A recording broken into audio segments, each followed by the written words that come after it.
Have you ever come across a situation that just refuses to make sense no matter how you try to rationalize it? That's precisely the feeling you get when you start piecing together the story behind Meghan Markle and Prince Harry's children. And this isn't some idle chatter or supermarket tabloid fodder. No, what's at stake here is the integrity of official documents, the exploitation of legal gray areas, and a string of decisions so unusual they practically beckon you to look closer. Because as you start connecting the dots, it becomes painfully clear. This isn't merely a tale about two royal youngsters. It's a revealing study in control, public image, and how far people will go to craft and protect a narrative even if it requires rewriting history itself. It all began with an eyebrow-raising anomaly on Archie's birth record. In Britain, birth certificates follow strict conventions. They must include a mother's complete legal identity, no abbreviations, no titles standing in for real names. Yet when Archie was born in May of 2019, Meghan chose a path no royal mother had dared to take before her. She had Rachel Meghan Markle entirely omitted. Where her name should have appeared, the certificate instead read, Her Royal Highness the Duchess of Sussex. Barely 2 weeks later, the record didn't receive a routine amendment. It was formally corrected, as though someone behind palace gates realized they'd committed a blunder too conspicuous to leave untouched. The problem?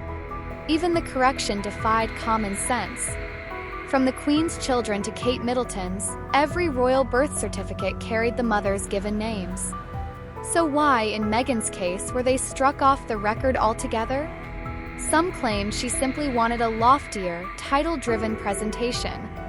But to others, it felt like a calculated step to detach her legal persona from her son's official documentation, just in case that detail ever became significant. Yet if Archie's certificate was the first sign something was amiss, the documentation for Lilibet Diana took matters from strange to downright surreal. When Lily was born in June 2021, the press reported her arrival in Santa Barbara. But when journalists secured a copy of her birth certificate, they were astounded. Rather than stating Harry's full legal name, Henry Charles Albert David, it bizarrely listed the Duke of Sussex in the slot for first name and His Royal Highness as the surname. In America, titles are worth exactly nothing in legal terms. Try to open a bank account or apply for a passport with Duke of Sussex and see how far you get. So why submit a document with such a glaring flaw?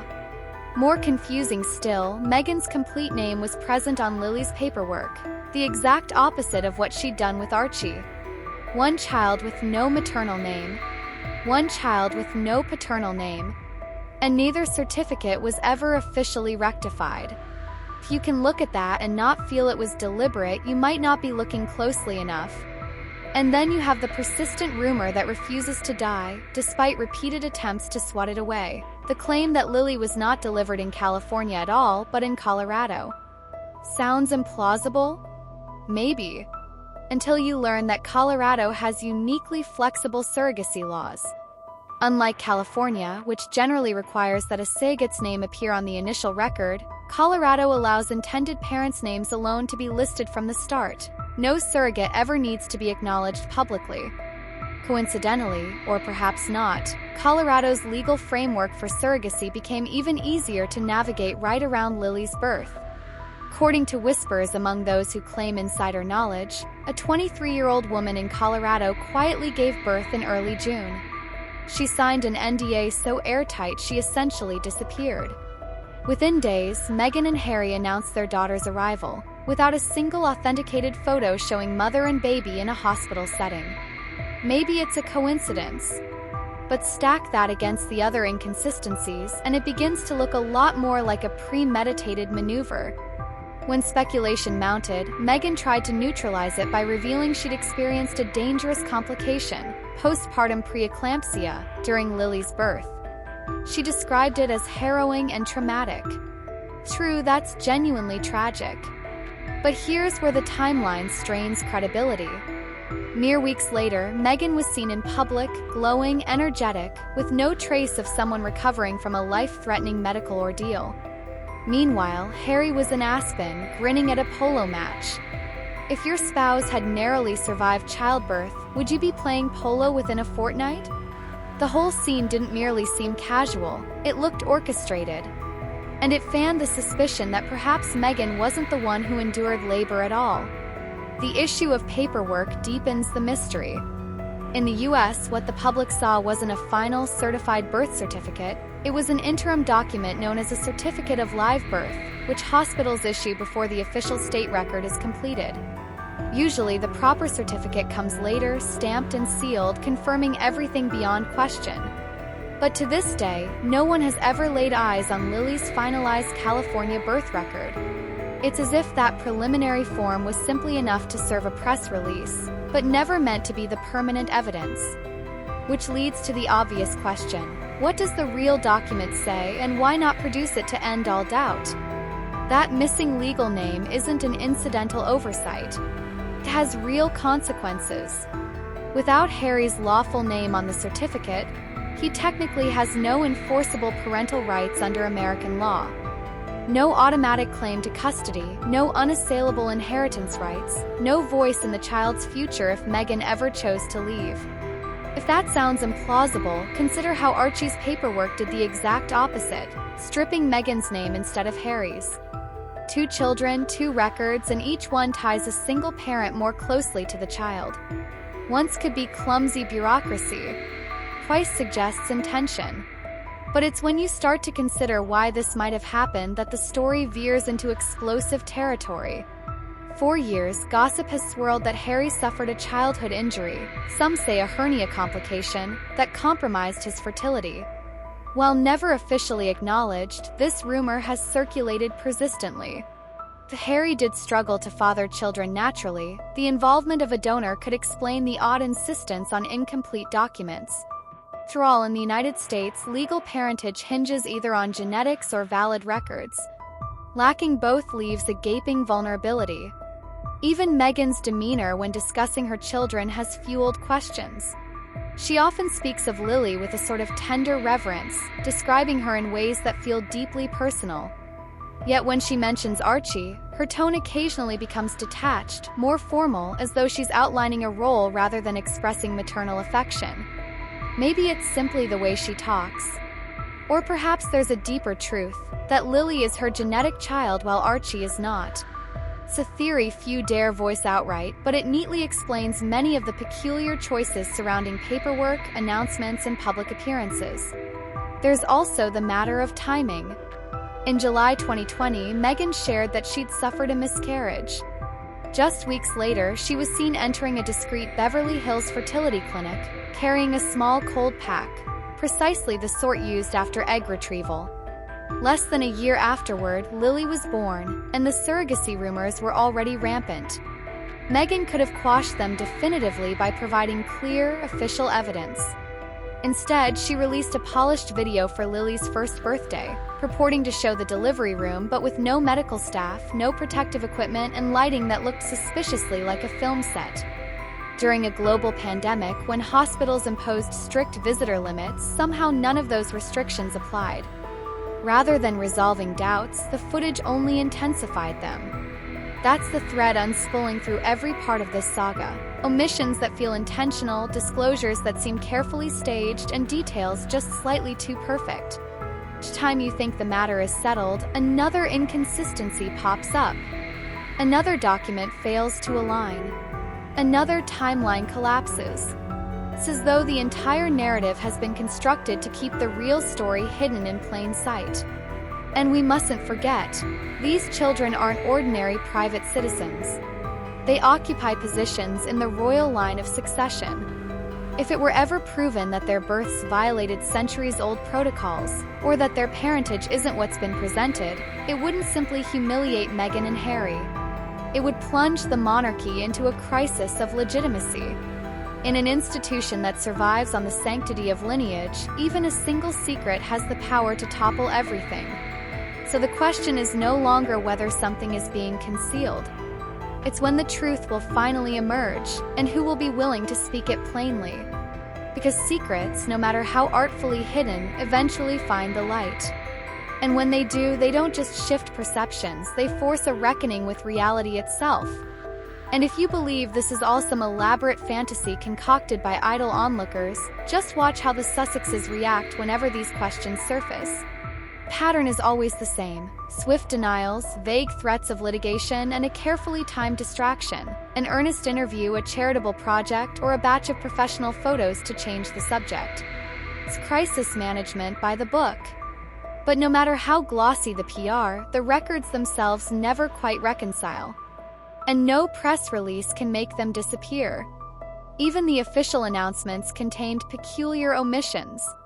When Archie was born, there was no traditional photo outside the hospital doors, no glimpse of Meghan holding her newborn as every royal mother before her had done. Instead, they staged a controlled appearance in Windsor Castle, with Archie wrapped so snugly his face was barely visible. Even then, people asked, why the secrecy? Was Meghan recovering elsewhere? Was a surrogate hidden behind the scenes? Finally, we come to motive.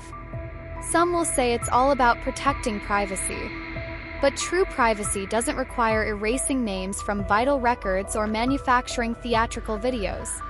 When you consider every discrepancy, it feels less like safeguarding family life and more like deliberately creating legal vagueness.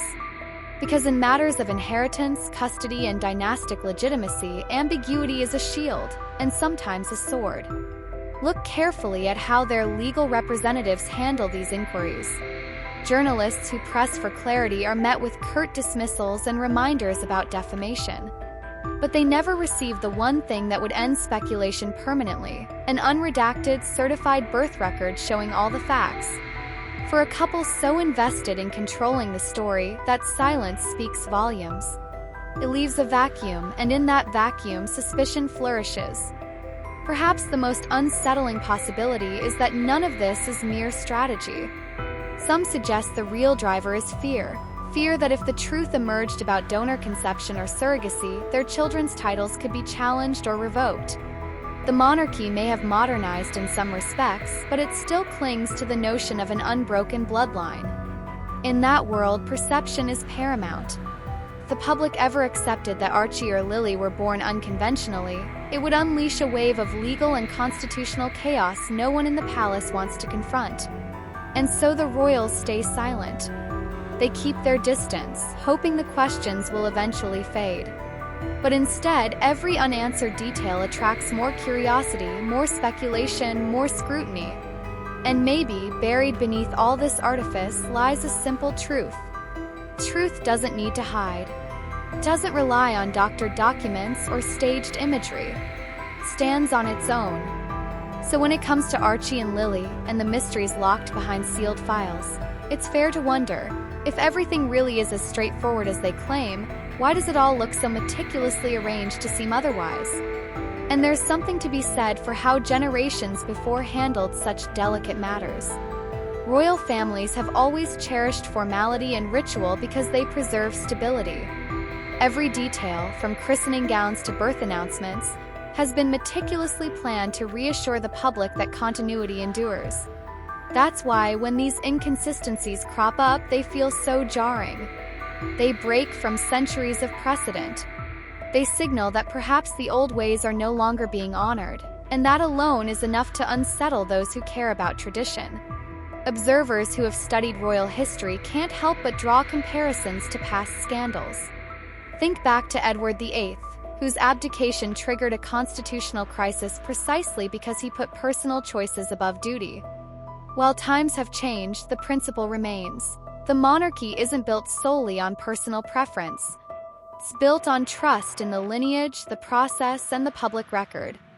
When any of those pillars start to wobble, everything else feels a little less secure.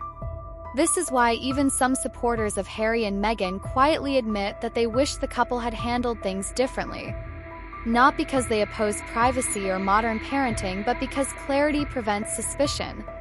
A single moment of transparent disclosure, a hospital discharge photo, a complete birth certificate, an unambiguous timeline, could have shut down most of the theories before they gained traction.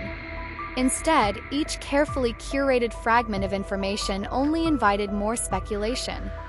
And it's not merely the public that's left to wonder.